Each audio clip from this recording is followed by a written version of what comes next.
Welcome into No Punt Intended, presented by Club Fantasy. I am your host, Joe Zollo. It is episode 8 of the Look Inside series, heading down to Carolina, the Carolina Panthers, down in Charlotte. This is a bad team the last few years, a team that has a very promising outlook, though, for the upcoming season, potentially in a bad division in the NFC South, but also a lot of potential from a fantasy football perspective, especially at the quarterback position, which we will get into with one Sir Ryan Weisse here on the show. Let's get into it.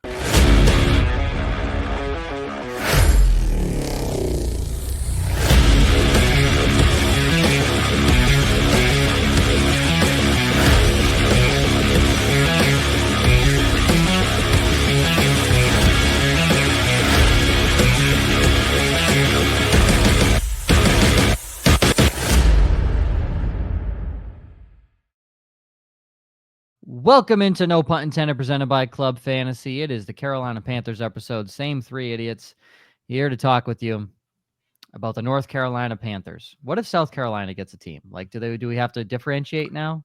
They started running some of their practice facilities in South Carolina over the last couple summers because they want to be looked at as the Carolinas team, not just North Carolina. So sure, yeah, that won't happen. But I appreciate them trying. That's cool. I think they need to put more butts in seats first in the city. Yeah. So start winning games. That's the biggest thing, right? I mean, that definitely helps. But there's a baseball team playing there that's about to outsell them in 2 games. Then the Carolina Panthers have sold out in 16. Didn't I just see that same exact stat for the Angels? Yes, you did. Yeah, I thought so. Yes, you did. The Royals as well, I think, something like that. All I know is that the Miami Marlins had a record low MLB attendance. I think there was 130 people at the Marlins-Rockies game. Oh, look, not a joke. Like, it is the lowest attended MLB game in history. If someone wants to look that up, I know the Rockies have been historically bad this year. This season. No, look, I'm telling you, look, it just happened the other day. Somebody looked it up. Usually, even if not the actual like attendance shows up, like you still have like your season ticket holders and things like that. No. Wow. So like the announced attendance is always higher than what it might actually be. Absolutely insane. But while Ryan's looking that up for a fun little giggle, last year 5-12 for the Panthers, substantially better than the previous year, which is crazy to say. But 5-12, getting better. Dave Canales, same coach, same offense, really came into his own as a coach. About halfway through last season, you could definitely see improvement on from the Carolina Panthers about halfway through last season, especially on the offense. And I think he handled the Bryce Young benching pretty well, honestly. I think he did as well. Yep. Yeah. He put the veteran So it wasn't as low as Joe said. Fewer than 6,000 people in a stadium of 37,000 people. No, that's not right. Look, that cannot be right. Look at the photos. That was the announced number. I agree. I'm looking at the photos, and I agree with you. I'm just telling you what the announced. Well, and that's what I'm saying. Like the announced attendance is usually high because season ticket holders, but then just people don't show up. So, yeah, that's why I was curious. Like what the announced was. 11-9 this season. The Marlins are at home. That still feels high. That's a lie. Oh, let me as someone who works in sports and knows how much people lie about attendance numbers. We're actually very truthful here in Indy. We know teams that lie straight up. And I've had confirmation from players. I'm like, do they pack 9,000 in there? They're like, no, it's like 3,000. I'm like, thank you. Okay. So anyways, Underdog.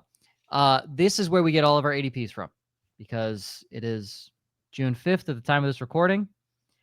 And I'm going to take a wild guess and say most of you watching or listening are not drafting right now. So the degenerates that are using Underdog and doing it for best ball. And if you would like to join the degenerates, you can use promo code WOFF, claim your free pick first time deposit up to $1,000 in bonus cash. And hey, you might win some money on these Carolina Panthers this year. Yeah. So Underdog ADP as of June 3rd. Bryce Young, quarterback 25. Chuba Hubbard, RB18. Rico Dowdle recently signed, RB49. Trevor Etienne, not Travis, Trevor, RB71. Wide receiver 1 is Teteroa McMillan, wide receiver 27. Xavier Legette at wide receiver 63. Thielen at 66. Jalen Coker at 67. They're all sitting there pretty in the 60s, my friends. Yeah. And tight end 1 is Jatavian Sanders, the second-year tight end. He is tight end 28. Josh, I will let you start on the thoughts and expectations for the Panthers offense this year. Yeah, I think now we're actually going to see shades of what Dave Canales wants to do with this system. You look at when he was with Seattle, kind of how they ran it. You had Metcalf, you had Lockett, you had the running backs. He gets to Tampa as his first time as an actual play caller. The way that he utilized Mike Evans and Chris Godwin was very similar to that. He comes, takes over Carolina. He didn't have that. He inherited Adam Thielen. They spent a first-round draft pick on Xavier Legette, who at 6'3", 227, kind of had a little bit of both, right? Like, he's quick for his size, so maybe he can play that inside-outside that Lockett plays. But, you know, being 6'3", like, he could very easily play the outside role. Now they go through, they spend a top 10 pick on Teteroa McMillan, and it feels like those roles are solidified now. Tet is going to be the DK and Mike Evans. He's going to be that X. Legette's going to be that Lockett Godwin as the Z that kind of moves inside outside. You've got an athletic tight end in Jatavian Sanders. You've got a quality running game in Chuba Hubbard, Rico Dowdle. And based on how Bryce Young finished last season, you have a distributor at quarterback. You don't need somebody that's going to come in and light the world on fire. They just need to get the ball to the playmakers. The thing that I find the most interesting, though, when you look at the history of this offense and how Canales has typically run it, it's built around the two wide receivers, and both of them typically will have 20+% target shares. What I think is going to be interesting is because they still have Adam Thielen on this team. Yeah. And until he's not on this team, it's going to cloud what the potential is for not only the wide receiver 1, but also the wide receiver 2, because Adam Thielen averaged, even last year as a 34-year-old wide receiver, 6.2 targets per game. I started with Josh because, Ryan, I'm just going to have you go right into Bryce Young because that I was going to say around everything here. And Josh really kind of hit what I was going to say is we're finally going to see what Canales wants to do. Canales was looked at as this quarterback whisperer. He did it with Geno. He did it with Baker. And in essence, he started that last year with Bryce Young in what was a rocky fucking season. I'm lucky enough to cover the Panthers for Football Guys. And the entire preseason, Canales and Young were loving one another. And I don't know what happened in those first few weeks where Canales is like, I'm ready to move on. We're going to Andy Dalton. Very strange move. I was losing faith. I obviously lost faith in Bryce Young, but I certainly was almost losing faith in Dave Canales. But then he also owned it, goes back, and we see some of the best football Bryce Young. We see the best football Bryce Young has ever played to end the season. I've made a note of telling everybody since from week 8 through week 18, he scored at least 1 touchdown in every game, and in 6 of those games, multiple touchdowns. In that span, he was the QB 12. From week 12, after their bye through the end of the season, Bryce Young was the QB 6 in fantasy football. And yes, it's a small sample size. And yes, there were some weird blowout games there, but you saw growth. Don't hold on to your priors when you see something. The story connects that Bryce Young is going to be better this year. Dave Canales is good with quarterbacks. We saw improvement from Bryce Young, and now they get a true alpha wide receiver. Last year, their best receiver, as Josh pointed out, was a 34-year-old man who has been dealing with injuries for the last 7 years, it seems like. So now you get a guy in Teteroa McMillan who can come in, play the Mike Evans role in this offense. None of this is going to be as good as what we saw in Tampa, but it's going to be far better than what we saw year 1 in Carolina. But I'm of two minds in this because I love Bryce Young. And in Superflex leagues, Bryce Young will be my second quarterback in every damn one of them. And I'm grabbing him in a bunch of best ball drafts as my second quarterback. I'm not going to bank on this top 10 season from Bryce Young moving forward just because of how great the quarterback play is in the NFL right now. Bryce Young would have to play out of his mind to keep this up. And man, do I hope he does. but I'm not betting on it in fantasy football yet, plain and simple. I'd like to see him be a better rusher, which is not his game. There's a lot of reasons in fantasy that Bryce Young is not as fun as he will be for the Carolina Panthers. But I do think we're going to see another season of growth out of Bryce Young this season. And again, he just needs to be a distributor, get the ball to the playmakers. But the other aspect of it is this is going to be a much more pass-heavy team. The Dave Canales offenses, they don't run a ton. You're talking like maybe 430 rush attempts per game. So a lot is going to fall 430 attempts per game? That's crazy. No, 430 attempts per season. It's going to set the fucking world on fire. So like, that's why I don't think Chuba Hubbard is going to repeat what he did last year. And you bring in Rico Dowdle, who, worked his way into becoming a starter. Like, he's not a slouch. Like, they're going to tag team this position. And Chuba, I think, is going to take a step back. I think he's kind of being overvalued at RB18 just based off of last year. I think what this offense is really going to look like a Canales system in 2026 when McMillan has a year under his belt, when Legette is going into that third-year breakout. Bryce Young is going into potentially an extension season. Like, you get Jonathan Brooks back. Like, that's when this offense is really going to take shape, in my opinion. But I think there's so much to like here going into 2025, especially when you look at the state of the NFC South. Like, it's Tampa Bay running the division, but everybody else is just kind of there. Like, the Saints are regressing. Atlanta did a lot to try to beef up the pass rush, but we've seen them do that in the past and still can't fucking deliver a sack. So, what does, there's a realistic chance that Carolina's the second best team in this division. And I was going to throw one more thing out, and this is not an apples to apples comparison, but Carolina is bordering on a historically bad defense to where Josh said they're going to be pass heavy. They're going to have to throw a lot, a la the Cincinnati Bengals. I'm not comparing the two. Let me be very clear. There's no Joe Burrow or Jamar Chase here.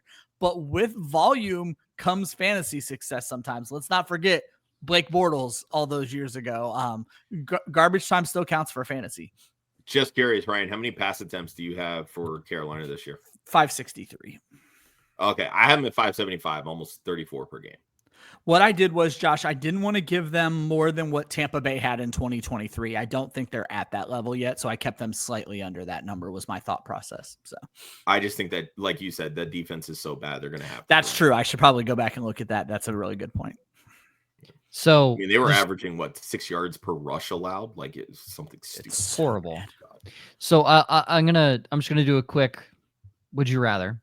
Yeah. Because Young is currently 13th round. I'm going to go all the way up to the 11th round, which is crazy. But because I'm imagining Bryce Young is higher than Geno, Sam Darnold, Anthony Richardson, Shedeur Sanders. Like, those are the guys after him. Maybe you put Geno ahead of Bryce Young. Fine. But I think for the most part, we're all in agreement there. Yeah. Just stop me if you would take this guy over Bryce Young. Cam Ward. Matt Stafford. No. Tua Tagovailoa. No. Michael Penix Jr. No. That's where it's getting close, but I'll still go with Young because I'm going to hold on to my priors. So Trevor Lawrence. Yes. Lawrence I would take over Young. I would as well. JJ McCarthy. No. Bryce Young. CJ Stroud. I would say it would be close for me. We've seen top 5 out of CJ Stroud. I can't ignore that. I would go Stroud. Dak Prescott. Again, I've seen better out of Dak Prescott. I would take Dak. I would take Young only because it's my second QB.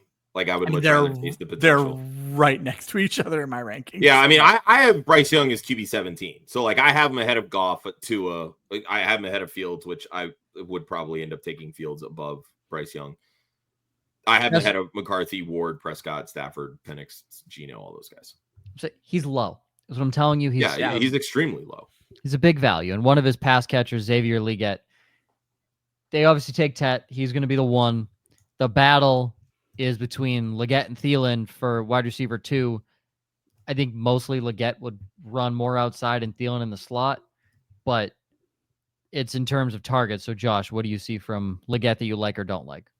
Yeah, so the biggest thing that I find really interesting, and I mentioned it kind of when I was talking about the expectations, is how much involvement Adam Thielen's going to have. The one thing that I found interesting before I get into, stats and why I like Legette at the value, if the team were to cut Adam Thielen before the start of the season, they would save $8.4 million in cap and only have like a $1.4 million dead cap hit. So like, there's no guarantee that a 35-year-old wide receiver is going to make it to the start of the season. He missed 7 games last year. I mentioned that he had 62 targets. He averaged 6.2 targets per game. That was actually second on the team behind the short-lived Deontay Johnson experiment when he had 8.3 yards or 8.3 targets per game. But Xavier Legette was the target leader on this team last year. Okay. So they're not just going to give up on him, right? Yeah. Like, yes, a lot of it came from circumstance, cutting or trading Deontay Johnson, Thielen getting hurt. They had to throw to somebody. I get that. You bring in Tedero and McMillan.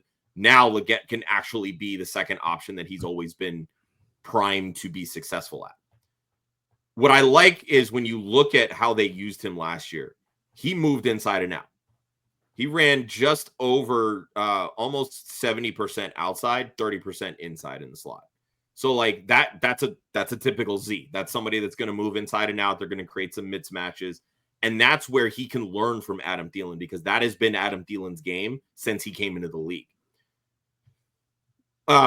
When you look at how this team can utilize him, as I mentioned, like it's the Tyler Lockett, it's the Chris Godwin. It's not going to be to that level because Legette just isn't there yet. There's still a lot that he can learn. He only averaged, I think it was 10.4 yards per reception. But the way that Bryce Young matured, the way that they're planning to use Tedero and McMillan on the outside, that's going to open up some of those underneath catches for more yards after the catch opportunities.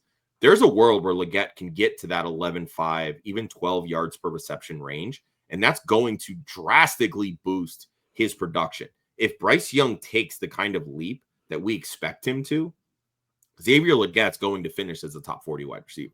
Like, I know that's nothing to shake a stick at, but that is rosterable in fantasy football. 100%. And that becomes a value, especially in best ball drafts, where he ends up with these spike weeks. Like, even if it's a consistent, like 5 for 50, you sprinkle in a touchdown, but then you get all of a sudden double coverage on Ted McMillan. So Legette explodes for 6 for 130 and 2 touchdowns. Those are week winning weeks from a wide receiver 4, essentially. So getting him at 63 is a perfect value. And I fully understand why he's being rated that low, because you saw some of the spike weeks from Jalen Coker last year. Obviously, Adam Thielen is still on the team. Legette was the first round pick 2 years ago. That whole situation still needs to shake itself out. At that point in drafts, you're saying, who do I want to hitch my wagon to? Who do I want to bet can overperform their ADP? I'm staying away from Thielen for the simple fact that, again, 35-year-old wide receiver missed 7 games last year. What's the point there? You might get 5 good games out of him. Yeah. Coker is an undrafted free agent. He's not going to get the same leash that a former first-round pick is going to get. And by all accounts, their undrafted free agent this year, Jimmy Horn Jr., from University of Colorado, has been lighting up. Not undrafted. 6th round. Was he a 7th round pick? 6th. Okay, I thought he was undrafted. Regardless, he's been terrorizing that shoddy defense in camp. A lot of hype right now. He might leap over Jalen Coker, but he might be the reason why they can say, we don't need Adam Thielen on this team. Is that Joe Horn's son? No. JC Horn is Joe Horn's son. Horn is Joe Horn's son. Same team, which is crazy. Yep. Yeah. So, okay. So I don't know why I thought Jimmy was Joe's son. But well, he's definitely not, because he's Jimmy Horn Jr. Horn Jr. Yeah, I did Joe, I did the exact same thing. I was like, is that Joe Horn's son? And I'm like, no, that is Jimmy fucking Horn's son. Yeah. I knew JC was Joe's son. Yes, but JC Horn is Joe's son. But and not to bring my boy into this, but Hunter Renfrow is also signed to the team. Yeah, and they signed him in this offseason, which was a weird signing. But Josh, I think it goes back to your point. If Hunter Renfrow is the definition of a slot wide receiver. So yeah, he's a slot king. Yeah, he's 100%. Gonna make, if they want to play, because the thing about Xavier Legette, that man is a big man. He's 6'3", 225. He can do everything Josh was saying inside outside, but his body is built for the outside. If Hunter Renfrow can come in and play the slot, you make Adam Thielen expendable, and now all of a sudden you got Tedero McMillan Xavier Legette on the outsides and the old slot king, Hunter Renfrow. What an interesting offense this will be. Well, and that's the thing is that's Jalen Coker's spot. It's the slot, right? So for me, like, is it right now? Thielen is Coker was playing outside last year. I would say they have Coker listed as a outside wide receiver. So how it is listed? How it is listed on our lads is on the left side is Tet backed up by David Moore.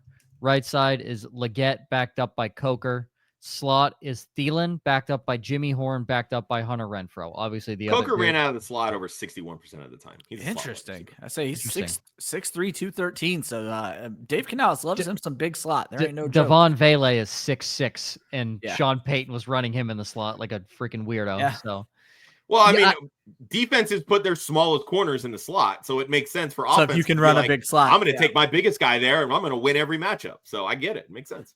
Yeah, I mean, at that point, if you were to take out Adam Thielen, then your 6 receivers would be Tet, Legette, Coker, Jimmy Horn, Hunter Renfrow, David Moore.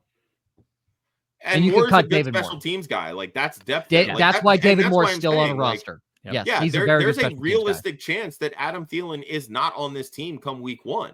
Like, I understand keeping him because of the veteran leadership with a young wide receiver group. Sure, that makes sense. But you have a veteran presence there with Hunter Renfrow as well. You have a veteran presence on that offense with backup quarterback Andy Dalton, who's been invaluable for Bryce Young, mind you. Yeah. Like, there's plenty of veterans here on this team that you don't necessarily need a 34 or 35-year-old wide receiver that is probably going to be on IR most of the season. They're still dragging the corpse of Ian Thomas around, aren't they?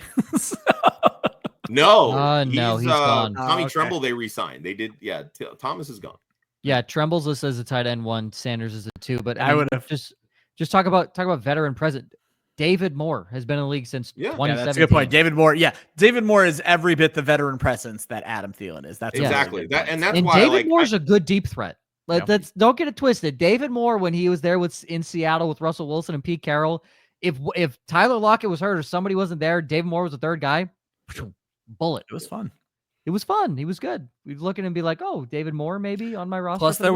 Plus there was that whole thing where he was just listed as D Moore, and you could trick people into thinking they were getting DJ Moore in a trade if they didn't pay attention. So, shout out to David Moore for screwing people over in fantasy football. I love David Moore. I think it's great. And David Moore, D Moore, now on the Carolina Panthers. The other D Moore now gone from the Carolina Panthers. Yeah, exactly. Except this time. Actually, no, Chicago still fleeced them, I would say. Chicago kind of fleeced the trade. It just doesn't look like it because Caleb Williams is doggy doo-doo in his first year. I was going to say, let's give the man some time, but Chicago definitely won that by leaps and bounds. Ryan, if he can't do it this year. I'm ready to turn on him. It's done. By week 8, if he can't do it. I'm ready to turn on him, but guess what? I'm still rooting for Bryce Young. Probably going to continue to root for Caleb Williams. I don't know how I became the de facto band leader of these 2 bandwagons, but it's who I am at this point in my career. That's who we are. All right. Best bets for the season. We have our top 3 favorites. Josh, if Carolina to score 1 passing touchdown in every regular season game. I thought this was bold as hell, Josh. I don't know. The moment I said this, I'm like, I literally thought back to the exact stat that you brought up. Yeah, Bryce Young, 10 straight games last year with a passing touchdown. Why can't he do that again this Doesn't matter when they come. That's exactly my 100%. Point. Like, doesn't matter. It very easily could happen. Yeah, it's a really great point. Like I said, I can't believe I didn't think of it, but you had already had it in the show sheet, and I was like, they did it 10 consecutive games. I mean, for good money. Yeah, it's good. Good value. I like it. Plus 4,000. Ryan, you have Bryce Young over 3,100 passing yards. That's minus 115 on Caesars. Yeah. So I do this every year. These quarterback props feel so low to me in this passing offense of the NFL. You're betting on health. You're betting on not getting benched for Andy Dalton after 5 games. I think Bryce Young is going to be absolutely fine to cross the 3,000 yard, 3,200 mark. I have him at 3,600. I don't think it's going to be an issue. I really want to give you one on the defensive side of the ball, guys. I really do. But there's not much. The over-under bet for the defensive side of the ball is, without looking, how many defensive players can you name on this starting defense? Eric Brown's tackle line, whatever it is, take the over. Yeah. I mean, yeah, but like, I'm not. No, I'm just saying, Derek like, he Brown. leads all defensive tackles in tackles. Like, he's a monster in the middle of that defense. Oh, yeah, but he can't get any push. That's why he leads. It's because they're being tackled 5 yards downfield. But that's my point. Yeah, I mean that's fine. I don't care the reasons why. I just care that he's doing it. I could name you J.C. Horn, Derek Brown, and Josie Jewell with a 3 before looking at this that I could tell you. They can't stay healthy in the secondary. That's been an issue for 3 consecutive seasons. It's their secondary hasn't provided much boom since they let Jeremy Chin walk. Like, there's just so many mistakes. They gave Brian Burns away. Like, it's just, there's a lot of problems. They brought in Trayvon Moehrig, who I do like from Vegas. I would not bet anything on Trayvon Moehrig. The most interesting thing to me is I think Josie Jewell sucks. I don't think he's a good middle linebacker. And that's very clear considering he was on this team last year and they were a joke of a run defense. And all Josie Jewell's good for is stopping the run. A la Joe called Alex Anzalone. Alex Singleton is better than Josie Jewell. And now where's Alex Singleton rank in IDP fantasy and where's he starting? In the spot Josie Jewell was supposed to be doing. I think Christian Roseboom supplants Josie Jewell as the starting right inside linebacker. So Christian Roseboom's over tackles is where I think that's a good point because Christian Roseboom has been a tackle machine wherever he's played the last few seasons. So I do think he's an interesting player. So. And he's going to take over for Josie Jewell, who's going to get kicked out of another job because Josie Jewell is not good at football. He's not. So Christian Roseboom, I would take the over on his tackles. Sure. I mean, outside of that, you want to throw like a, Jimmy Horn or like a return touchdowns because they have Jimmy Horn and ETN. Cool. Like, sure. Maybe some return touchdown props, but that's a tough look on the defensive side of the football. It is. It's not good. They're going to be throwing a lot this season. Yeah. Folks, that's it. Carolina Panthers. Pretty straightforward team. There's not much. 100%. Yeah. There's not much to talk about. Yeah. We've been putting that pressure of if not now, then when on Caleb Williams. It's truly on Bryce Young this year. Bryce Young better ball out or putting it bluntly, it's close to over. What was that stat Hutch gave us? First overall picks tend to get 80 games played. Well, this will be his, third season, Bryce Young's? Third season, yeah. So, but I mean, he's played a fraction of the first 2, right? I was going to say, so we're talking 40-ish games for him. They maybe give him one more season and then it's a wrap. So, yeah. Gotten better every year. If they can give him more in year 4, even if there's a little improvement, or maybe it stays the same as it did the last 10 games, then you can get. Yeah. I mean, if it stays the same as it did the last 10 games, that's good. It's the team sucked, so they didn't win very much. But if you can't put it all on Bryce Young, he controlled the turnovers, he scored the touchdowns. You got to start putting some money in defense at this point. So yes, you do. Folks, that is all she wrote for the Panthers. Josh, who is up next? The New Orleans Saints. Keeping it in division. Down to the bayou, baby. Keep it in division because that division is ass. That is why we keep it in the NFC South. It's just what it is, folks. The NFC, both South divisions are horrible. The AFC and the NFC. Yeah. It's a crapshoot every year for whoever's going to win that. Remember when the Saints dropped 90 points in their first 2 games last year and then dropped 80 the rest of the season? That's the NFC South right there for you. That's exactly who they are.